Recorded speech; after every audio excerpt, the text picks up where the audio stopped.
Welcome to Florida Focus, a college football podcast. My name is Brandon. I am a lifetime Florida State Seminole fan. And I am Chris, and I am a great Gator fan. We are putting aside our differences as rivals, how cool of us, to bring you the fantastic world of college football throughout the Sunshine State. So we're going to recap a Gator victory on the road, Florida State falls on the road, and we'll whip around the state of Florida to see how everyone has fared. Without further ado, Chris, let's go ahead and dive in. What a crazy game against South Carolina. Interesting finish. Tell me what your takeaways from this, positives and opportunities from the Gators this week. This was a sloppy game, and this had all the makings of a trap game, and for 3 quarters it was playing out to be a trap game. I was just watching this game. I'm like, we are sleepwalking through this game. I don't know if it was the noon kickoff, if it was the weather, if it was us playing Auburn and then LSU back-to-back, knowing Georgia's coming up. A lot of things came into play there, but we sleepwalked through 3 quarters. But we figured out a way to win and outscored them, I believe, 21-7 in the fourth quarter. We outlasted them. It was real tough for South Carolina to play their best game back-to-back weeks. Really, they have a tough task. Great that they beat Georgia, but really having their team to get up again and play to another competition like us 2 weeks in a row, it's kind of tough. But they did for a while. We were just the better team at the end of the day. Some notes real quick. Trask's 4 TDs, 3 in the fourth quarter. His 4 TDs on the road. It's the first for a Gator quarterback since Tim Tebow. Wow. Copeland, a receiver, he's a redshirt freshman. He's the 8th Gator receiver this year with 150 yards or more. He also got SEC Freshman of the Week honors. Oh, yeah. A guy who really has been coming along, especially glimpses, I think, the Tennessee game and LSU had some glimpses, but he had his breakout game this year. And Florida set a single-season record with our third 75 or more yard rush in a season. So we've had 3 75 or more yards rushing TDs, I believe. Yeah, TDs. And we also did well on defense enough without Jonathan Grenard and Zuniga being out with injuries. And we can talk about this later, but maybe or maybe not have gotten help from the refs during this game. It's up to debate. If you ask a Florida fan, it's up to debate. If you ask a South Carolina fan, there is no debate. All right. Yeah. So that's my initial takes, and then I'll get into some offense and defensive pluses and negatives. But what are your thoughts? Yes, I think I mentioned this against LSU. Florida has impressed this year, and they certainly have my respect. I'm not going to lie about that. They stuck with a steady game plan. They weathered, literally and figuratively, a South Carolina team that just kind of hung around and played to their strengths. And sure, that the passing has been great, but all the plays were just there when they needed to be. And Florida is very opportunistic, and they showed why on the road for sure. Yeah. We have a saying. It's in the fight song. It says, "In all kinds of weather, we all stick together." And so it's talking about the ups and downs of the seasons, but this time it literally meant in bad weather we stick together. But this is what confirms that Dan Mullen is a good coach, because I feel like Muschamp, if he's that coach of the Gators, we don't win that game. Same thing with McElwain. We just don't win those types of games. But with Mullen, we do. And I'm starting to learn to not panic and stress as I normally would have, because I know it's not over till it's over with us. It's not over till the clock ends with a Dan Mullen coach team. And so it's a weird feeling, because the last few years I've been conditioned to the second anything goes wrong, the rest of the game's going to go wrong. Right. So it's kind of nice to not have to stress the whole time. So as far as the positives, we'll get into those. to the opportunities. On offense, Trask settled down. He came out of the gate overthrowing some people and floating some balls. But he settled down and he finished strong. We had a solid fourth quarter. Like I said, we had 21 points, Trask going 3 TDs there. We have a decent run game. Now, I know that it looks a lot like I know Dameon Pierce had that 75-yard rush, but we still went for 150 yards rushing, which is pretty decent for us. And we saw P. Ryan hit a couple long runs there, and even Trask himself a little bit there, creating some separation, some room there in the run game. Was surprised that didn't see as Emory Jones. He came in one play out of necessity because Trask's helmet fell off. But I thought I was going to see him more to help with the run game. But we see some improvement in the run game the last few games here. And just the O-line improvement in the last few games has really been good to see, especially coming from that first game. And we knew that it was going to be an issue for us this season, pass protection and run blocking. But we're getting there. I can see glimpses, and I can see where this line is starting to gel. And they're not perfect. They are definitely not perfect. And you'll have a D end or a lineman come up the middle, and but we're weathering that storm, and we're improving in that area for sure. As far as defense, I love the second half adjustments. They were killing us on the run a little bit there, but Grantham did some timely corner blitzes by Henderson, one which caused the quarterback to panic, and the end came from behind him and caused a key turnover, which really got momentum going on our way. So I like that he mixes up, and he'll blitz the corner if the traditional rush is not working. And with Zuniga and Grenard not being there, we needed to figure out how to do that. Another thing that I liked, earlier in the year I talked about how I love David Reese in our middle linebacker stopping the run, but he's not athletic in coverage, trying to find that guy. Now that Amari Burney is back and healthy, he seems to be a guy that can be a linebacker that can cover, maybe play that star position, kind of safety linebacker hybrid. So it was good to see him. And then late in the game, he was one-on-one with their receiver and made a key deflection. And so, yeah, a lot of positives in the second half of this game.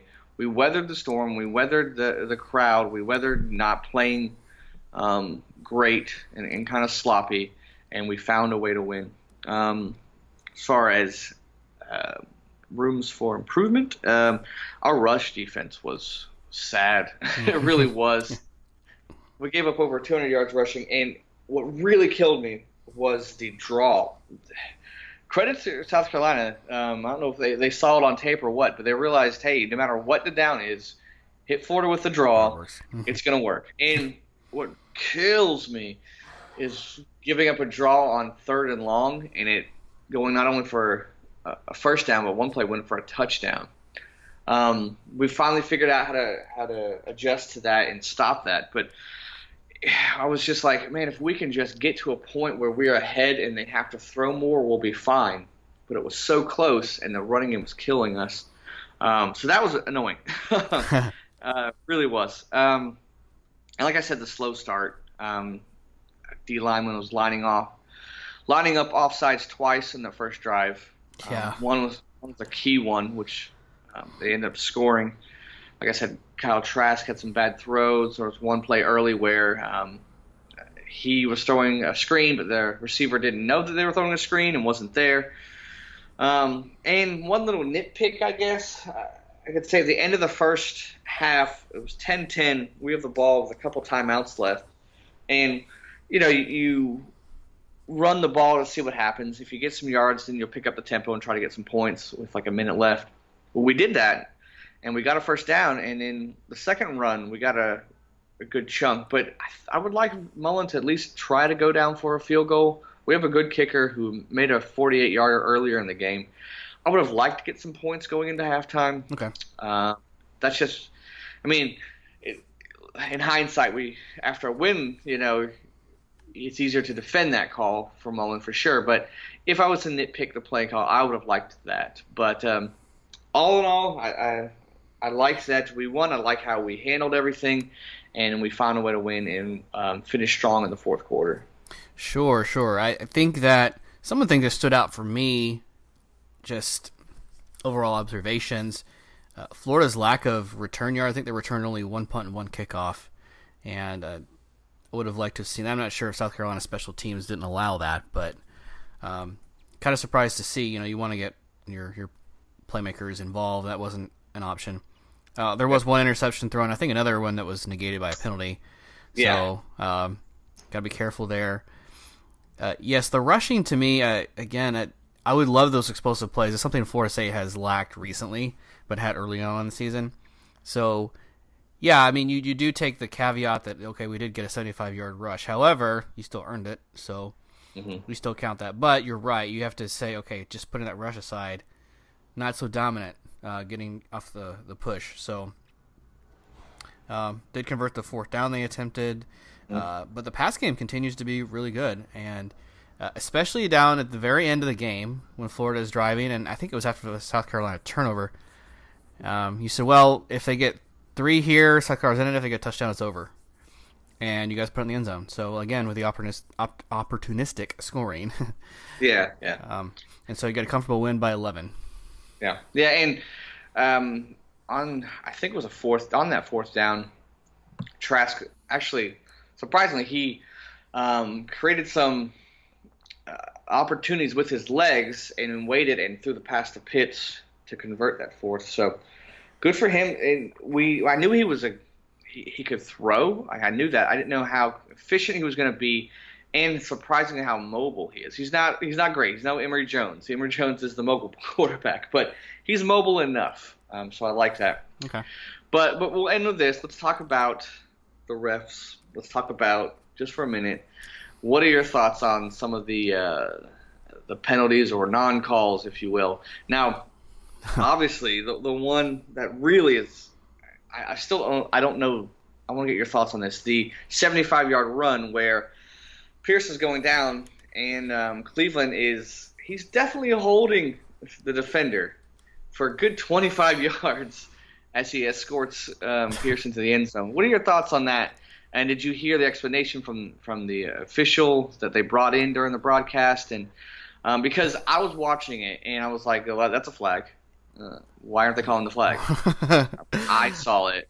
Then I was like, well, the ref clearly saw it and he didn't throw the flag. The whole thing got down the sideline. So I didn't hear the explanation, but I was really surprised because it looks like he was pushing him from behind, or like they were so close. I was like, is he blowing in his ear? What is he doing? He is just messing with this guy all the way down the sideline and nothing.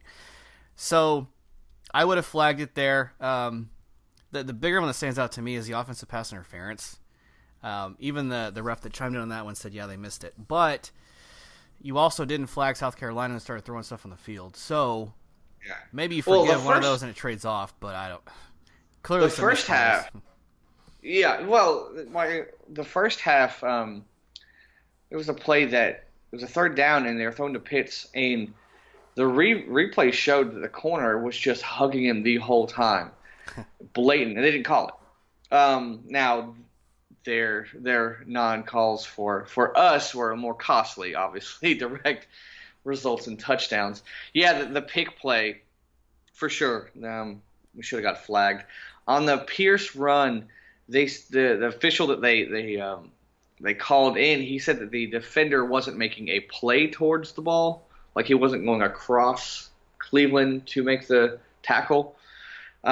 Is why and maybe the guy was blocked, but I'm kind of like, I don't know about that. I don't know how I feel. But apparently we false started on that play anyway, so who knows?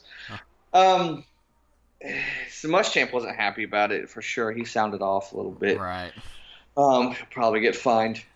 And yeah, you're right. South Carolina fans definitely threw stuff onto the field over and over again. So yeah, that's was not a good officiated game for sure. I I hate to say this over and over, but being jaded in the ACC, we're just kind of used to that kind of stuff. Now, the thing that surprised me is the SEC just doesn't have games like that. So that's what was probably the shocking factor in this one. Right. Is that kind of stuff is usually not the case. Yeah, it's rare, but man, they made up for it. They made up for it for sure. It's a human game refereed by humans, so there's going to be times that does happen. I'm okay again if it's balanced, but it just a little bit swayed in the Gators' favor. But you know, if you're Dan Mullen, just say, well, that we respect the official's call.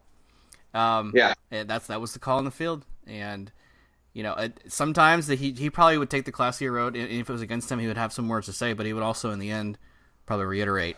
That's just the way it is. So yeah, I mean, there's never one play that defines the whole game. Like, what about the other points that we scored? Like, you know, like, so yeah. But yeah, that's my thoughts on the game. I'm just now we just got to focus on getting healthy and getting ready for Georgia. Yes, indeed. No final thoughts from me either. Florida State has a very different game. I'll get into in a second, but the Gators stay in the top 10 and deservedly so. Yeah. Okay. So we had a rainy game as well, Chris. The Noles fall by 2 against Wake Forest on the road. And I know we were kind of toying around with how we thought this game would go, but we all were in agreement that it would be a 2-point game. And I think at one point you even said they're going to miss a field goal late to lose. Yeah. Or Wake's going to hit one late to win. And I was like, oh, they'll score a late touchdown. You were almost dead on with your prediction, so congratulations. Thank you. I wish you'd been wrong, but Florida State does lose by 2, 22-20 on the road. And I think this one is the most painful loss of the season to me. It's not like devastating, and I knew there'd be backlash if we lost it, some deservedly so. This was a winnable game, and Florida State won't have many of those this season. And we fall by 2 in a game we probably had a really good chance to win and did everything defensively we would have needed to. So just overall impressions is that right there. Hey, this one stings probably the most so far. Mm-hmm. This one, by losing it, basically negates my preseason prediction of going 8-4, which because we're not going to win the rest of the season. You got to figure lose to Florida, you would beat Alabama State, and then you got to win 3 of your next 4 games to be bowl eligible, which I think they'll do. But you know, with the defensive effort, it struggled. You know, we were talking so much the first month about Florida State got up heavy early in the game, first half usually, and then they kind of squandered away the lead on defense. And they actually have turned it around. The issues are still there. We're just losing different ways now. And the last, I'm going to throw Clemson out. The last 3 decent ACC opponents besides Clemson, so that would be Louisville, NC State, and Wake Forest, defense was pretty much there. With Louisville, it started to really take shape in the 3rd and 4th quarter. But, so, I mean, if I'm putting this together, the last 9 quarters of play against those teams, really good defensive effort. Now, let's not sweep under the rug all of these yards that Wake Forest got, because we did hold them to 5 field goals, which is awesome. But Surratt and, is it Hinton, I think, and Washington, these receivers just gashed us all night. Before I get into that, so I got to do my positives. Thanks. Hang on. Get too excited here. Defensive effort, that's where I was going with that. To hold him to 22 points for an offense that scored 59 the previous week, that's amazing. Yeah. And they've done pretty much anything they wanted on offense the entire year. We had some opportunistic plays. Like, we went down early in the first quarter, we're down 9-0, but then we go and score a touchdown. We actually take a lead before halftime. Yeah. I think Blackman played a pretty clean game. There was that one pick, but he was getting hit as he threw it. I'm not so sure I'm terribly mad with that. I only took 1 sack. So, pretty clean game. I liked it there. We certainly knew how to keep their running game in check. They started to run the ball late in the game, but Carney and everybody else was kind of limited up to that point.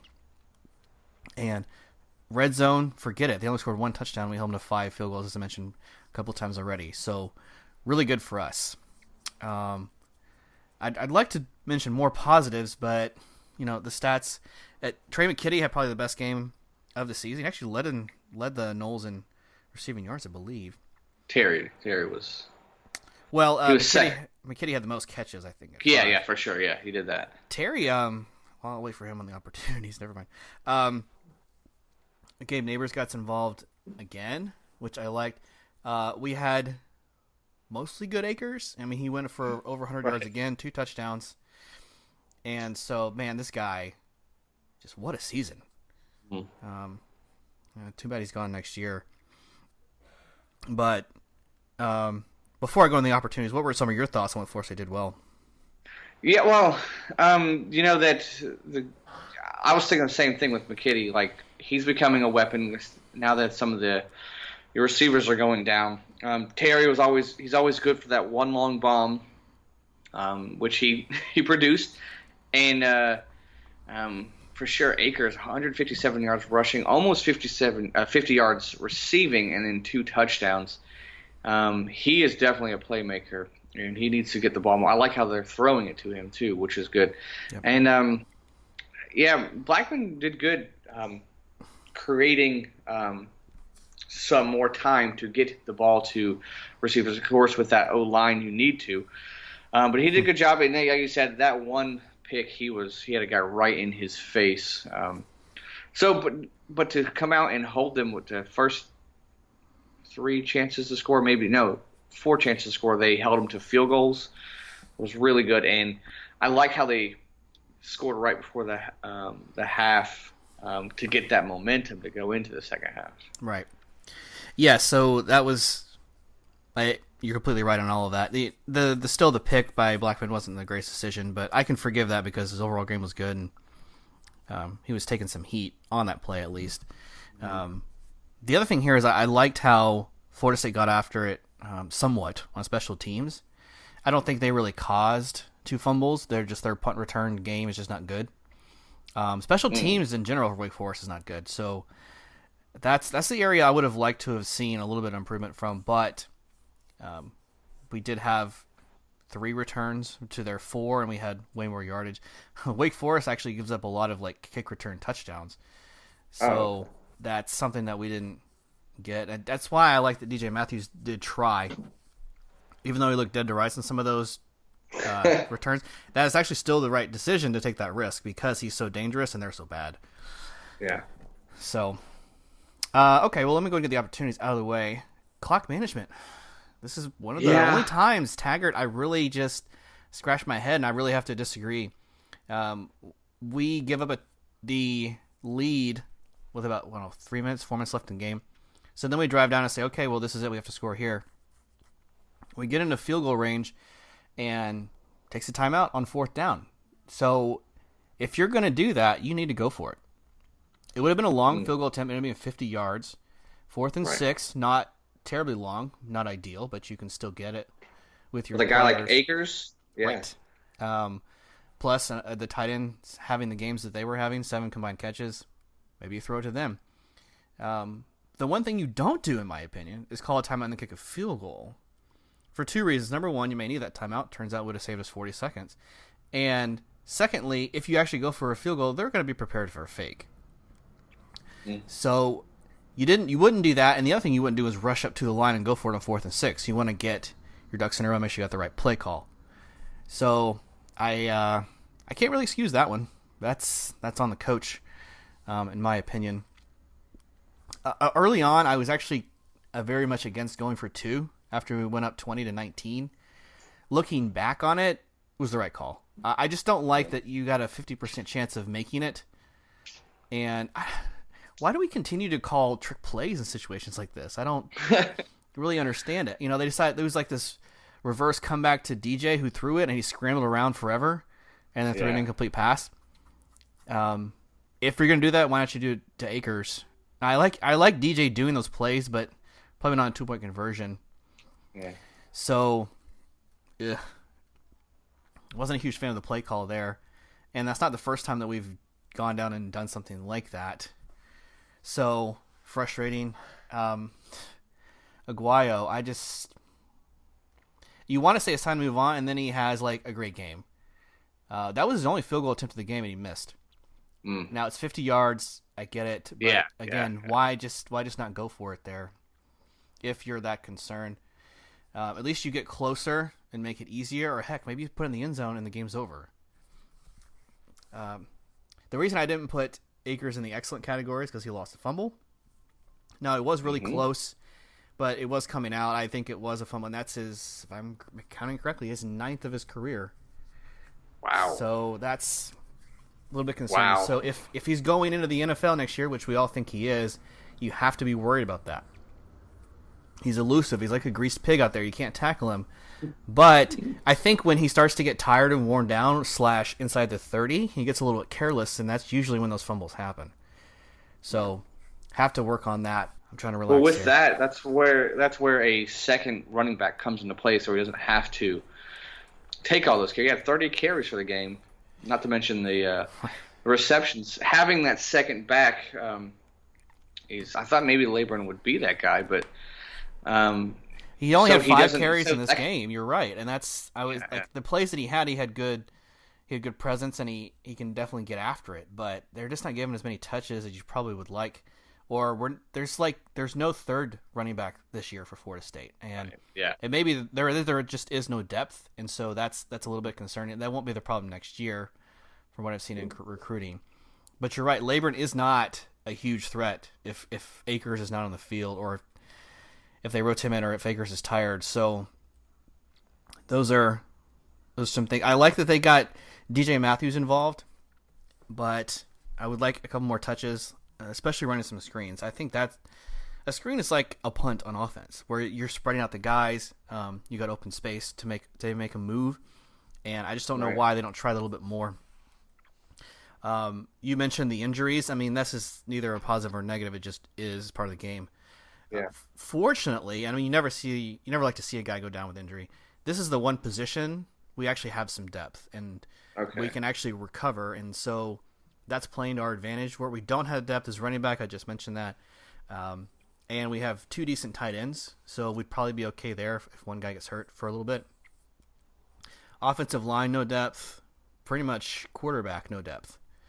So if wide receiver is the place where you have injuries, then we can kind of live with that, actually.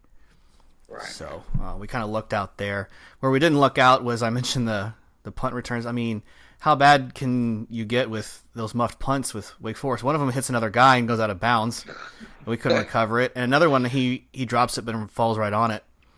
Who knows? So this is one of the rare times. No turnover for Florida State. We did not create one today. Oh, okay. Yeah, I listened to this game briefly for like 5 minutes on the radio during that punt, that muffed punt. And the not Gene, but who's the color guy for Florida State? He was like, "How many times as the ball hit the ground we did not recover? Can we just please recover a fumble?" William Floyd, that's the guy. Yeah. Gene Deckerhop's the other guy. Yeah. So it was Floyd, and you could tell he was frustrated. And it's true, like that's just not gone Florida State's way this year. It just felt like last season with those. We're just can't create it. We didn't bust any big plays. Plus, you add that in, and we knew this would be a close game, and it was the entire night. It was close. And a 2-point victory very easily could have gone either way. Wake Forest, it was clear. Pretty good time, pretty good season this time around, and they finally got the Noles. Dave Clawson, Wake Forest, gets his first win over the Noles. Okay. Yeah, they're one thing that stuck out with me is that FSU's secondary got burned a lot by Surratt and Hinton. And some of it was just bad coverage. Some of it was, but some of it, these receivers are just making highlight plays. And so, like the FSU corners were there and safeties were there. They just made these one-handed plays, these diving out of bounds catches. So it's a mixture. It's got to be real frustrating for a secondary because sometimes they're just better and they're wide open making catches. Sometimes you're right there and they still catch it over you. Yeah, 170 yards for Surratt, hitting a 93. I had to check those numbers, so I was like, that can't be. That's crazy. And yet all of that, and they did not score a passing touchdown. Yeah, they had one rush late in the game. And credit, again, the defense, no touchdowns for 3 quarters. Yeah. But just a backbreaker because, again, this is a close game where you could have swung the season a way more positive note, had a chance at 8 wins, but that's pretty much evaporated now. And a lot of backlash for Taggart. I mean, with this point, anytime Florida State loses, the coaching staff's going to hear about it. Yeah. But I will not back away that Taggart should stay the coach, and I think he's doing a great job. I know games like this make it look like he's not. I get it, but there are a lot of things to iron out. And here's what I'm going to say to this, and then I'll be done. Okay. Everybody's like, yeah, Jimbo Fisher came in and did a great job. Well, let's not forget, Jimbo Fisher was the offensive coordinator for 3 years before he took over as head coach. So he actually got to start his coach and waiting process and got to start recruiting before he took over. So 07, 08, and 09, when the offense started to really pick up with Christian Ponders and the like, Fisher was in the shadows. And then he took over in 2010 and won the division. Then he got E.J. Manuel. Then the success started. So everybody's like, well, Jimbo Fisher won a national title in his, 10, 11, 12, 13, fourth season. But that was really his 7th year at the school. Okay. So I said it earlier, yes, he has a 4-year contract. I would love to see the 4 years, but I think he has to have a winning season in 3 for me to feel comfortable. I still like what Taggart is doing, and Coach Taggart, if you're listening, you have my full respect. Keep it up. At what point is it no longer Jimbo's fault and Willie's fault? Yeah, no, that's a great question. Because I understand the point that Jimbo left the program in a bad state, so I get that. I give him. But at what point is it? Is it 2 years of not making a bowl? Is it going 6-6 this year? At what point do you go, okay, all right, this is not his fault anymore. It's Taggart's fault. Honestly, missing a bowl this year has to be on Taggart. I don't think that's going to happen though. Okay. But we have to face the reality right now, Florida State Nation, that we are that middle of the pack ACC. And everybody in the middle of the pack just beats each other up and tries to make a bowl. We would love for us to be, we're the elite. But Clemson's the elite. And then right behind them is Wake Forest and Virginia this season. Mm-hmm. Those are Clemson probably undefeated, and then Virginia, Wake Forest are all 9-win teams. Florida State is definitely not. And it really sucks, and it really is really tough being in this middle of the pack where, Florida State was like, oh, okay, we can beat them by 21. That's just not the case right now. But to answer your question, not making a bowl this season is definitely on Taggart. And next year, not completely turning it around and having a shot and beating rivals. You're right, though. You really can't even mention the Jimbo transition anymore going forward. We're halfway through the second season, so we have to start leaving that behind. The only thing that you have to still continually at least consider is the bad APR that Jimbo left, because that's something that cycles and it's like a 4-year running total or average kind of deal. Gotcha. So those are guys like GPA, graduation rate, things like that. Right. Mm-hmm. Well, I will say this, though. I think that Florida State fans have to realize that what they had with Jimbo is not the norm. Right. And what I mean is, normally when you have a legendary coach or a national championship coach leave, the next guy it's just not going to be good. You're going to be average. And for them to go from Bobby to Jimbo and actually win, that's not normal. That's a fluke. This is what they're experiencing now. That's normal. Yeah. Programs when they have great coaches and they leave, the next guy following the next guy, the next great quarterback, the next whatever, the next guy is always going to be just average.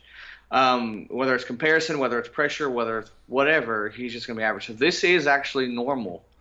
Florida went through it. Miami's kind of still going through it. This is how it's going to be for a little bit.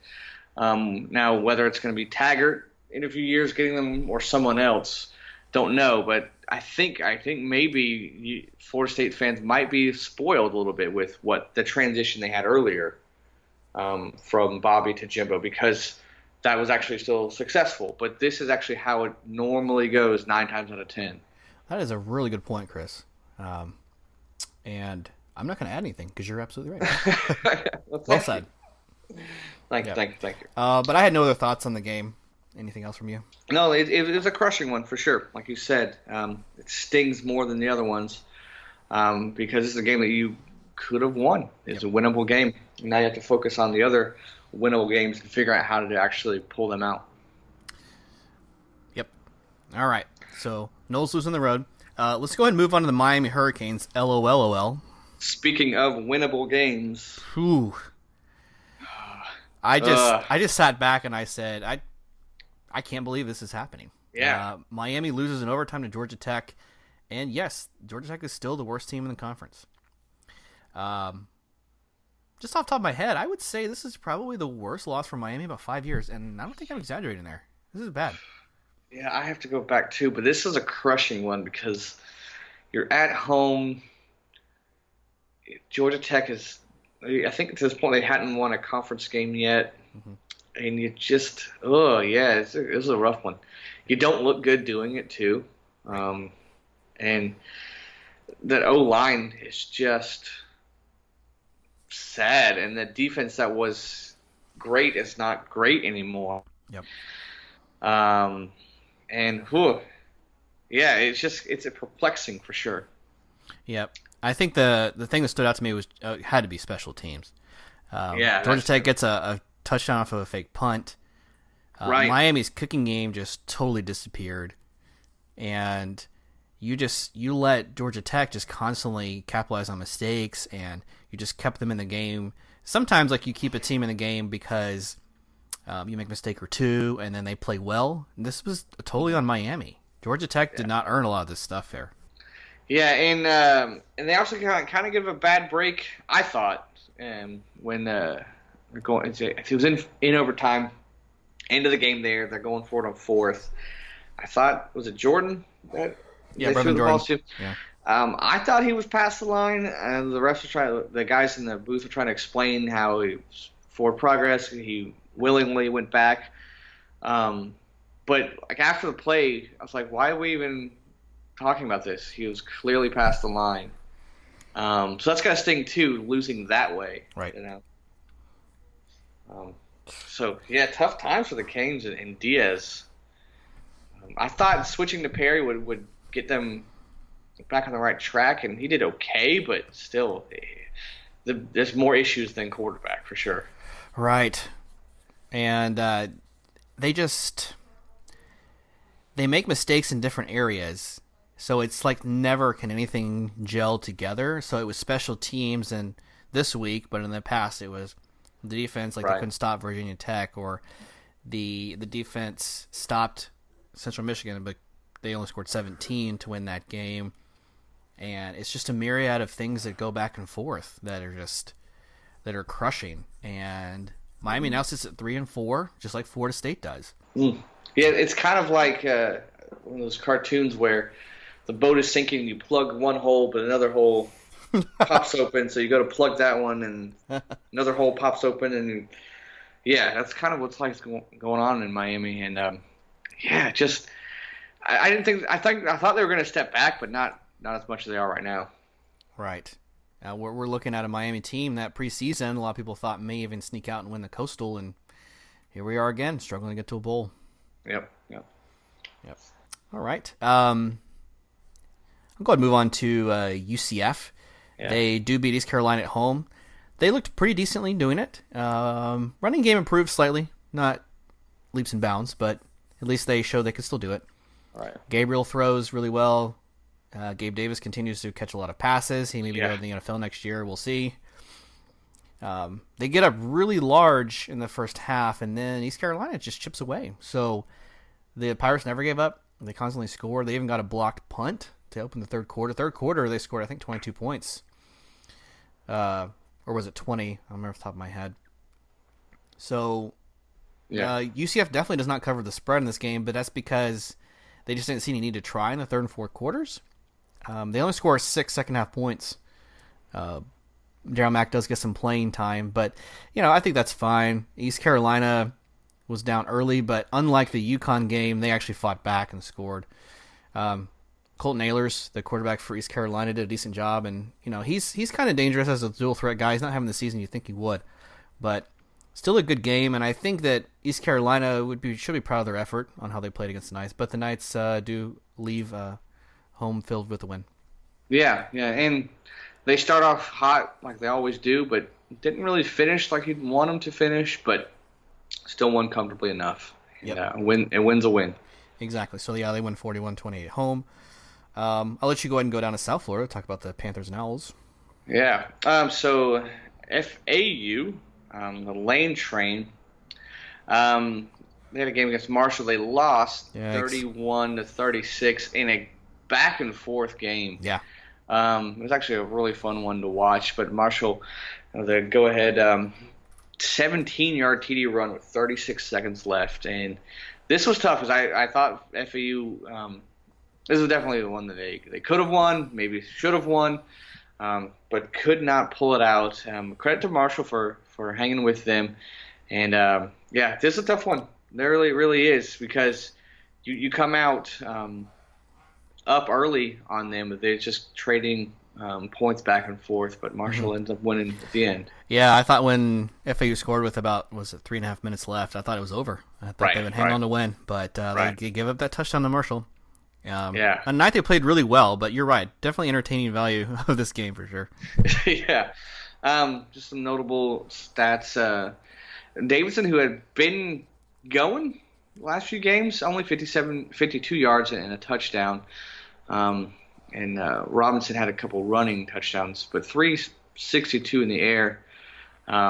Really, really surprising a little bit that the Owls lost this one. Very shocking. All right, and then the FIU Panthers were victorious. Yeah, where's UTEP? And we thought this game, I was surprised that, I wouldn't say that the score really surprised me. UTEP scored some points late, but Jones went over 100 yards rushing with a TD, also 61 yards receiving as well. So he was the story of the game. They were in control the whole game, and UTEP scored a couple points late, but good win for the Panthers to keep on winning. Yep. Nothing really to add there. I think that was pretty comfortable, and we know how bad UTEP is. So.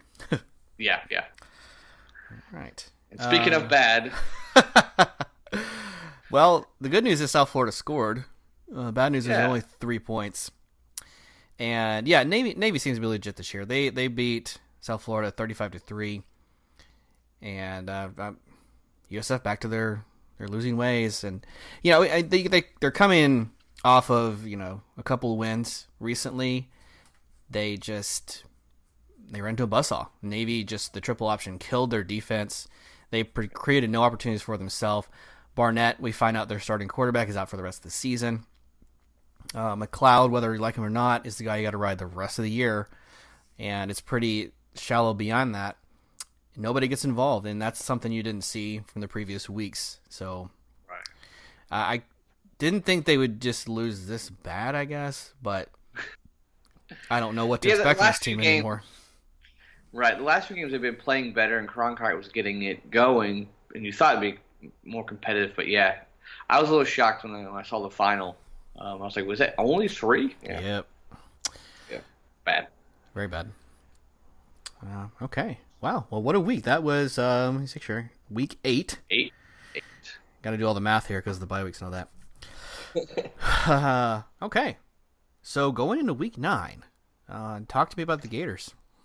Not much they play BYE. Yep. You ain't falling for it 2 years in a row? Nope. At the bye. Okay. But no, just real quick, they get a rest for Georgia. Georgia also has a bye week as well, but really important that Florida gets Zuniga and Grenard healthy. And Mullen briefly after the game was like, "Yeah, they'll be ready." Didn't go the details, but we look like we're going to be, for the most part, pretty healthy. Maybe even have Kadarius Toney back by then. It's a maybe. But everyone else, for the most part, is getting healthy. Those two guys, we're going to need them to stop Georgia. But, yeah, just it's nice to win going into the bye week and just getting healthy. That's the most important thing, I should say. Get healthy. Okay. Good goals. Yeah. Awesome. Florida State will host Syracuse. Syracuse, like Florida State, is having an up and down year. Right. they kind of, just like BYU or maybe like Miami a little bit, they're kind of up and down. Mm-hmm. So they only have 3 wins on the year, and they're not against good teams. Liberty, Western Michigan, and Holy Cross. They've lost to Maryland, Clemson, NC State, and Pitt. So they're rolling into Tallahassee, and they need a win bad, and I just don't think they're going to get it. I really do think Florida State wins this game. Syracuse has not looked crisp. They've been actually one of the most disappointing teams, difference in wins-wise this year. They haven't looked good on offense. Their defense is getting gashed by teams like Maryland, obviously Clemson.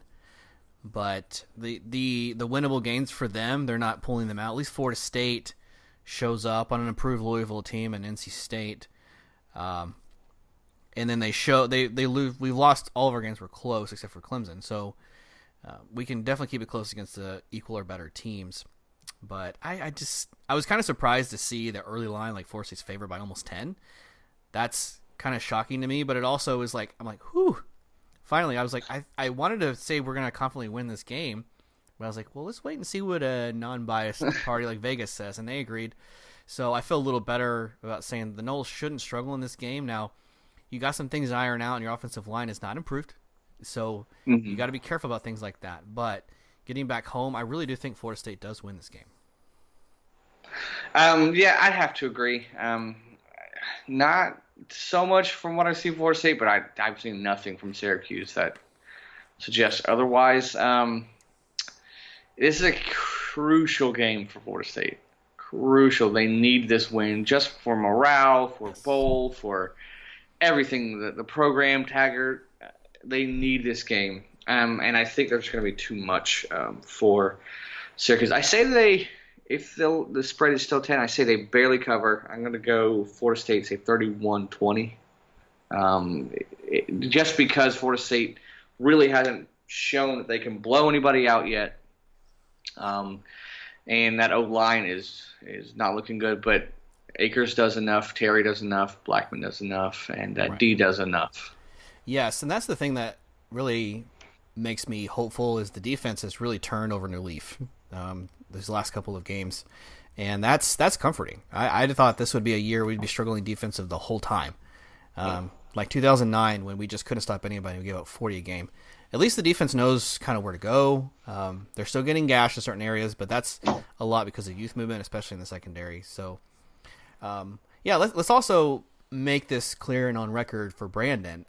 No win will be comfortable for Florida State the rest of the year. None. Okay. Any game that they win will be close. So, give me Florida State 34-27. Okay. I just can't. No, not to cover. Yeah, I don't you're feel not wrong.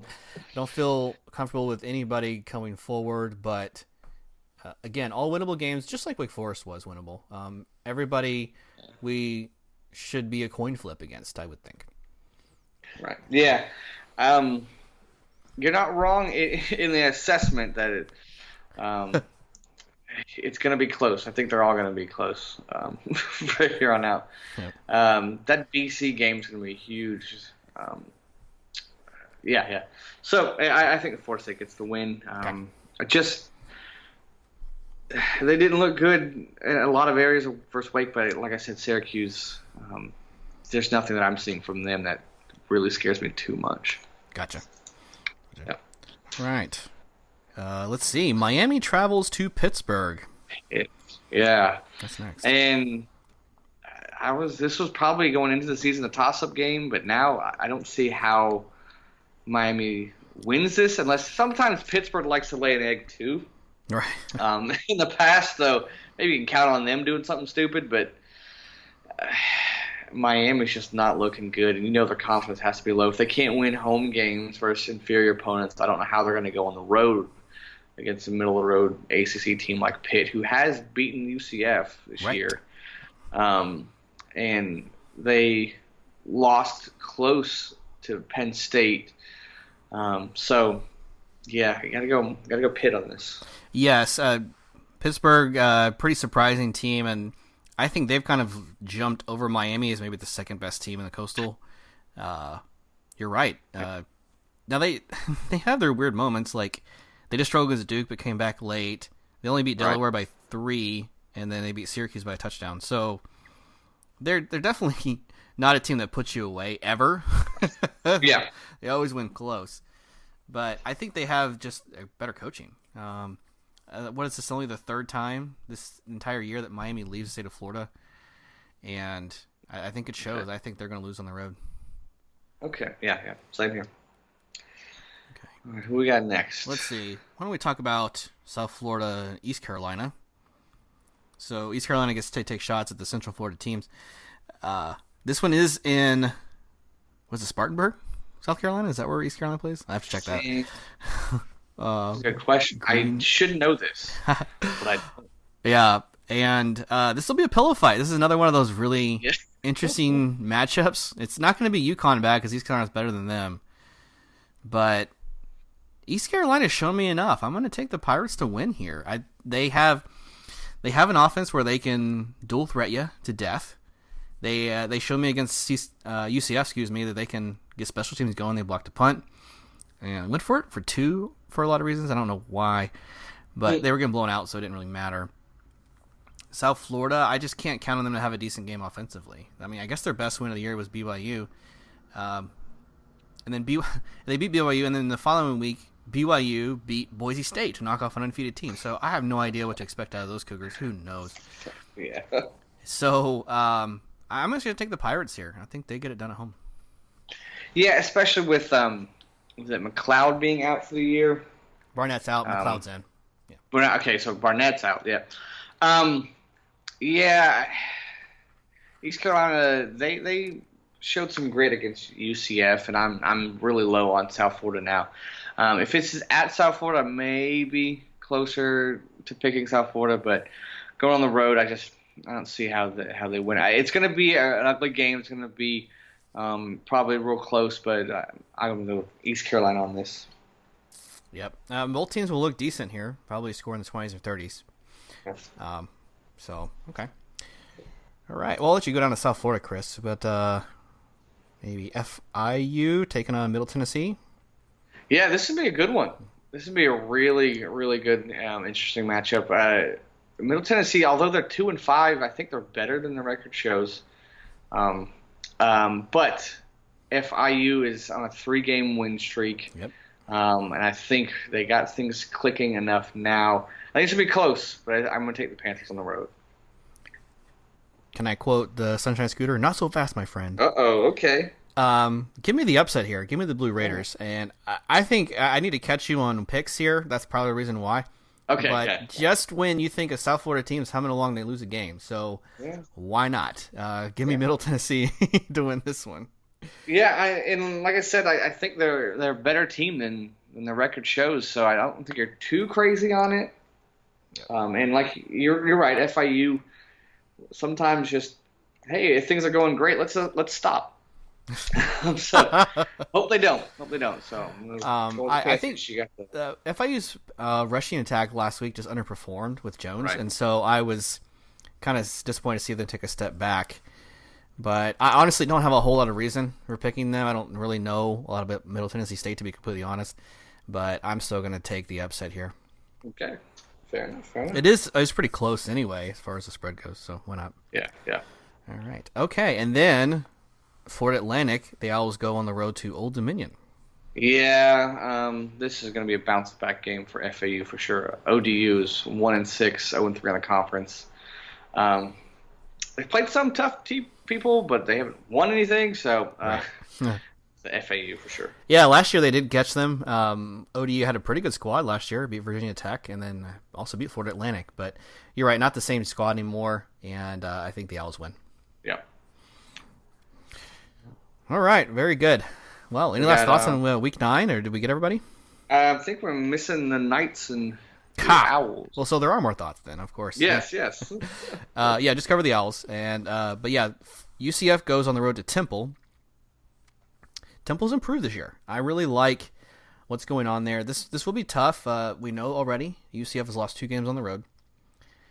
Temple has beaten some pretty decent teams. They're definitely improved over last year. They do beat Maryland way back when they were ranked. But most recently, they beat Memphis to hand in their first loss. So good for them. They do lose to SMU. Maybe they put too much in against the Tigers. I don't know. But yeah, I like what Temple's doing. They have a carousel in the offseason. Jeff Collins gets hired by Georgia Tech. And then Manny Diaz, remember he was the coach there for about 38 seconds. And then before Miami hired him away. Actually, I joked, it was probably closer to 2 weeks before he got hired back at Miami. Right. So for them to have a good season, I mean, that's a lot of transition for the guys on the team. But I'm still going to take UCF on the road. I feel pretty comfortable saying I can take the Knights to win every single game the rest of the year. And I'll be very surprised if they lose. Well, I am going to quote the Sunshine Scooter. But I'm not saying not so fast, but I am going to say UCF, but closer than the experts think. Okay, yeah. That's another one of his phrases. So, I think the spread's 10.5. It might be closer to that, I think. But yeah, so I still like the Knights. I think they're just more talented overall, especially on offense. But I think it's going to be close. Yep. So the injury bug has kind of hit UCF too. So you had a couple offensive linemen go down, but come back in the game against East Carolina. You have some wide receivers that are dinged up. Adrian Killins being one of those. He had one play against East Carolina, limped to the sideline, never came back. So you lose some special teams touches there. UCF is splitting Otis Anderson out in the slot a lot more. He's almost never in the backfield anymore. So they're down to like their second rung of running backs, which is still good, talent-wise against the rest of the American for sure. But I'm interested to see how that works out going forward. Does Brandon Wimbush ever play? Do they involve Quadri Jones, their third-string quarterback? Darryl Mack definitely adds a presence rushing the ball, so I think you want to continually keep him involved. But too much talent and a good transition year for Temple, like I've said. But this will still be a tough game. Heupel still learn how to win on the road. Gabriel certainly is as well. So should be fun. Yeah, for sure. Yep. All right. I think I got everybody now. Did we everybody covered? Okay. Thank you. Well, actually, no. Yep. All right. Very good. Well, a lot of heartbreak for some teams this week. Mostly Florida State. Gators win. How can fans submit feedback to us, Chris? Whether it's an email or if they want to weigh in on coaching staff, how can they get in touch with us? Yes, hit us up at floridafocuspodcast.com. You can find all the episodes there. There's ways to you can go back and listen to previous episodes when we hit up a Fave 5, or if you want to contact us and give us your thoughts on some games and your teams. On Instagram, we're doing the Friday Fun Picks, so please join in on that. Let us know who you think is going to win. FloridaFocusPodcast.com is the place to go to. Perfect. Yes. Remember, we have a season-long entry going on. Please send us in an audio form your favorite in-game experience for a college football team, and every person that enters is entered into a drawing for a $25 Amazon gift card. So pretty cool. We'll get you started on your gift giving this year. So thank you in advance for those submissions. Also, we've mentioned it in the past, we do have a Patreon page. That's patreon.com/FloridaFocusPodcast. And Chris, we have a new Patreon this week. So right on. Give them a shout out. Ingram, we appreciate you supporting the show, and you can expect your free gift or two in the next couple of weeks. So thank you. If you feel compelled to contribute, we would certainly appreciate it. It allows us just to improve the show and dedicate more time. So along the same lines, Chris and I have been discussing some topics that we're going to do our Patreon-only episodes. So stay tuned for more information on that. Yep. If you like those episodes, you just become a Patreon. Any level, we will get you those episodes, and it's just a behind-the-curtain look and some other topics that you just won't get otherwise. Yeah, they're fun. They're real fun. Yeah. All right. Well, if you feel compelled to leave that feedback, we'd appreciate it. If you want to give it in the form of a review, that's totally fine. If it's not a 5-star, just let us know why and how we can improve. Yep. That's all for me, Chris. Anything else you want to add before we sign off? Nope. I'm good. We love to talk about college football, and looking forward to next week and the games that we got on slate. Yes, indeed. Well, thanks for the listen, everybody who took the time. This is Brandon saying, go Knowles. Go Gators.